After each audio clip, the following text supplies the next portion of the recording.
تو نے اعتراض تو کیا ہوگا لیکن تو نے کردار کو نہیں دیکھا. اور میں خدا کی قسم اٹھا کے کہہ رہا ہوں جب پاکستان کے بالکل پاکستان کے ہمسائے ملک افغانستان میں اور روس آیا تھا, افغانستان کے لیے نہیں آیا, وہ تو تیرے پاکستان کے گرم پانیوں کے لیے آیا تھا. روس کو روکنے والے اور ٹینکوں کے نیچے روم دیے گئے یہ علماء دیوبند ہی تھے جن نے روس کے ساتھ ٹکڑے کر دیے لیکن تیرے ملک کو بچا لیا ہے. پھر اب جب دوبارہ اس پہ امریکہ نے کیا ہے آج بھی دفاع کرنے والے اور تجھے علماء دیوبند ہی نظر آتے ہیں. میں بتا یہ رہا تھا انگریز مٹانے کے لیے ہندوستان میں پہنچا تو وہاں بھی کھڑے دیوبند والے نظر آتے ہیں. کون نہیں جانتا ادھر قادیانی آتا ہے جس بے ایمان نے انگریز کو کہا تھا کہ میں نے جہاد کے خلاف اتنی کتابیں لکھی ہیں 50 الماریاں بھر دی جائیں گی. کون نہیں جانتا محمد حسین بٹالوی نظر آتا ہے جس نے الاقتصاد کی مسائل جہاد لکھی ہے اور فتویٰ جہاد کے حرام ہونے کا دے دیا ہے. کون نہیں جانتا اہل بدعت کا امام نظر آتا ہے اعلام العالم میں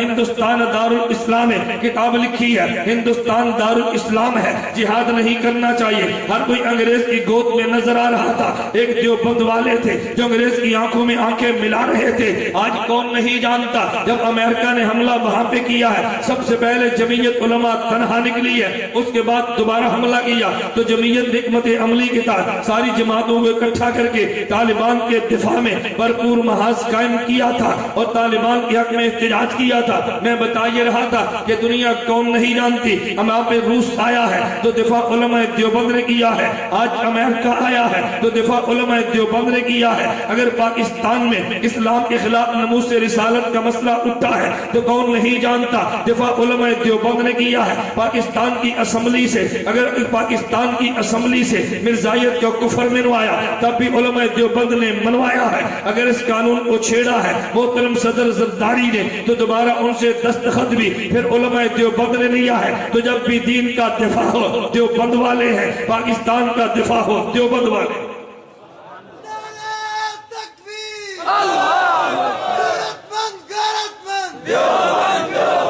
اسلام کا دفاع ہو تو دیوبند والے ہیں, پاکستان کا دفاع ہو تو دیوبند والے ہیں, مدارس کا دفاع ہو تو دیوبند والے ہیں. تو جب بھی یہ نکلے ہیں علماء دیوبند نکلے ہیں. اور میں ایک نکتے کی بات کہتا ہوں, کبھی تم نے غور کیا تم پورے پاکستان میں شہید ہونے والے علماء کی تعداد کو دیکھ لو, تجھے علماء دیوبند شہید ہوتے نظر آئیں گے. لیکن اس کے برعکس کبھی تم نے دیکھا اپنی جان پہ کھیلتے ہیں لیکن ابھی تک قانون سے ٹکرائی بھی نہیں ہے, اپنی جان پہ کھیل گئے ہیں. تیرے ملک کے امن کو پھر بھی سنبھالا ہے. لوگ کبھی پوچھتے ہیں یار تمہارے علماء شہید بھی ہوتے ہیں تو تم مقابلے میں گنے لے کر میدان میں نکل کیوں نہیں جاتے, یہاں پہ تم گولیاں شروع کر کیوں نہیں دیتے. دیوبند والوں کا نقطہ نظر سمجھنا. دیوبند والوں نے کہا ہم نے پاکستان بنایا ہے تو ہم ہی نے پاکستان بچانا ہے. بنانے والا اپنی جان کو دے دیتا ہے, ٹکڑے نہیں ہونے دیتا. اگر ہمیں ٹکڑے ہونے کا خدشہ نہ ہوتا اپنے علماء کا انتقام لینا حکومت سے کیا مشکل تھا. لیکن اب بھی خاموش کھڑے ہیں, اپنی جوانیاں قربان کر رہے ہیں. مقابلے میں گولی نہیں چل رہی, گولی کھا رہے ہیں. مقابلے میں گولی کیوں نہیں چلاتا,